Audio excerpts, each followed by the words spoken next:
জগৎ জিজ্ঞেস করে, সামান্য জ্বর আসলে আমাদের কোনো কিছু করতেই ইচ্ছে করে না।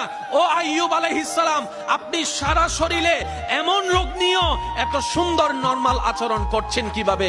আইয়ুব আলাইহিস সালাম বলে, আমি আমার চিন্তাকে রবের নামে ছেড়ে দিয়েছি। সুবহানাল্লাহ।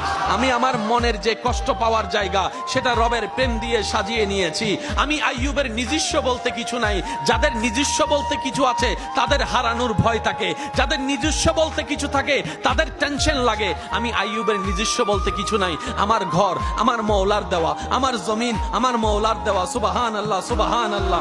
আমার সন্তান আমার মওলার দেওয়া, আমার স্ত্রী আমার মওলার দেওয়া, আমার ব্যবসা বাণিজ্য আমার মওলার দেওয়া। আমি আইয়ুবের দেহ আমার মওলার দেওয়া, আমার চোখ আমার মওলার দেওয়া, আমার হাত আমার মওলার দেওয়া, আমার পা আমার মওলার দেওয়া, আমার জীবন আমার মওলার জন্য, আমার মওত আমার মওলার জন্য। সুবহানাল্লাহ।